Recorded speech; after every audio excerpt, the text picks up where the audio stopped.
Lots more to come before 11. It's time now for Uncancelled, where Britain's top commentators speak out on controversial issues without the fear of the cancel culture sweeping the rest of the media. Today, the liberal media elite have been toasting 100 years of the BBC. But as the mainstream media swigged champagne and applauded Auntie's legacy, the many controversies that have plagued the corporation over recent years have been conveniently ignored. Just last month, BBC boss Tim Davie was dragged in front of MPs and forced to defend the Beeb over bias claims. And let's not forget Auntie's golden lefty, a Match of the Day presenter Gary Lineker, who constantly tweets politically biased opinions on our dime.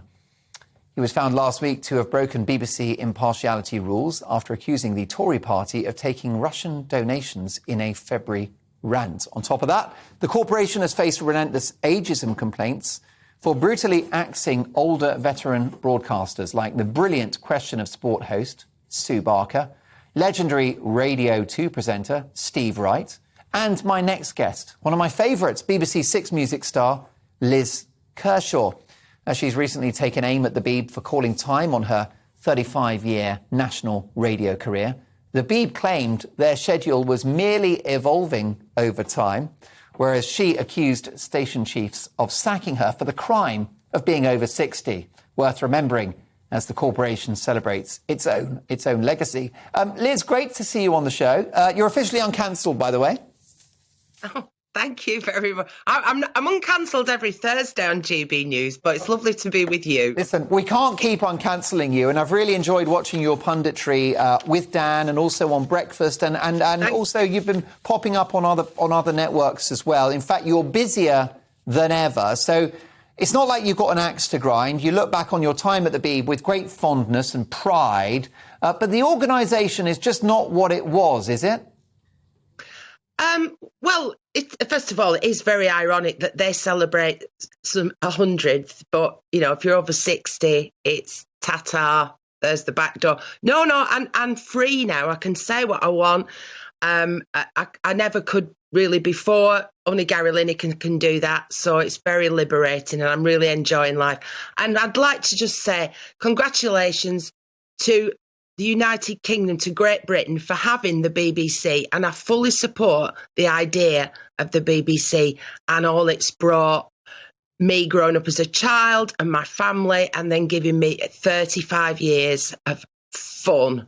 I can't believe that of the 100 years the BBC's been on, I was there for a third of it. I never realised that. I didn't click about that until tonight. But the BBC has got problems it didn't have when it started. Let's remember that it was only radio 100 years ago. Television was still very embryonic and being literally fine-tuned, and didn't come on until the late 20s, early 30s, and then it got shut down because of the war and all the rest of it. And it was very crude and black and white, and you would have had to paint your face green just to be seen by the cameras of those days. But the biggest challenge I think the BBC's got is for the future is technology, because it was born out of technology, and technology is moving so fast. And I can't predict where it'll go next. I mean, 100 years ago, you either sat by the coal fire, bored stiff, with no home entertainment, or you went out to the music hall or the opera, whatever was your bag. And the BBC brought entertainment into the home, and we're all so used to that now, and it's increasing with Netflix and everything else. You don't even have to go to the cinema anymore to get the very latest films. You're totally connected, and you can be connected by satellite or the internet or traditional telly in your own living room. So who knows what's going to happen in the next 100 years, and the BBC's got to keep on top of that. The next thing is content.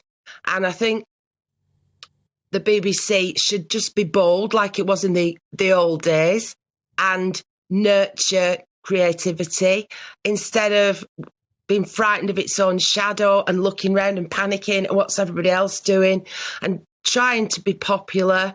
It should think of the programmes that were made that were would have been cancelled if they'd been chasing ratings back then, like Monty Python's and Blackadder and things like that. And such huge quality comedy came out of the BBC because they were bold and they tried. And Lord Reith said, can I just make up my paper because I can't always actually remember, he said, he who prides himself on giving what he thinks the public wants is often creating a fictitious demand for low standards, which he will then satisfy. So don't go for the lowest common denominator. Don't say, oh, look at that reality TV show on ITV or whatever, Channel 4. We must get something like that. Create original and quality programming. And the third thing is, and I've said this for years, I love the BBC. I'm not such a fan of the people in management because I think it's changed even since I was there, the type of person I think that they're runs destroying the BBC. it. They're destroying it, Liz. They're making it woke. Look what they've done to Doctor Who. It's a bore fest now.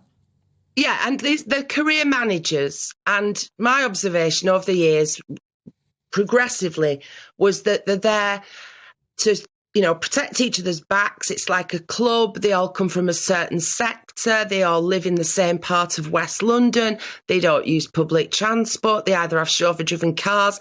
They hate Brexit. Tungsten. They hate Brexit. They can't understand anybody outside. I would say get out of the M25.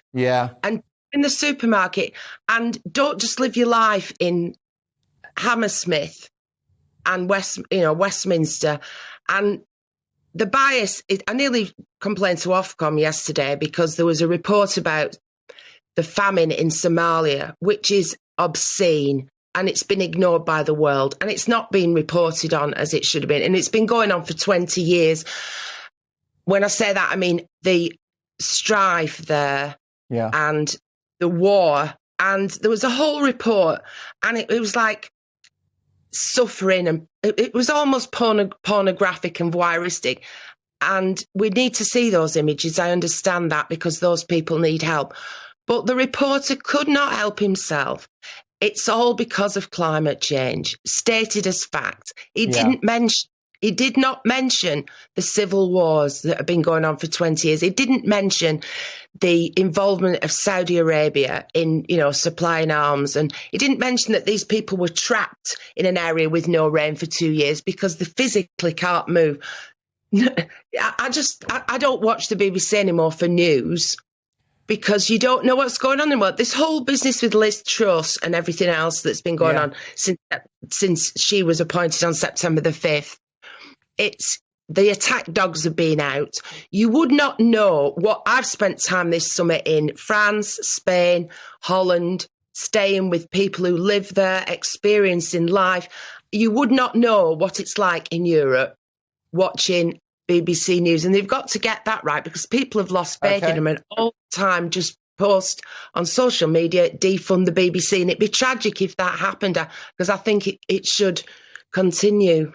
But Liz, you're so right about the content, about bias, about this obsession with climate change, which must be debated rather than rammed down our throat. But let me tell you, Liz, that the BBC's loss is our game, and it's always a thrill when you're on this channel.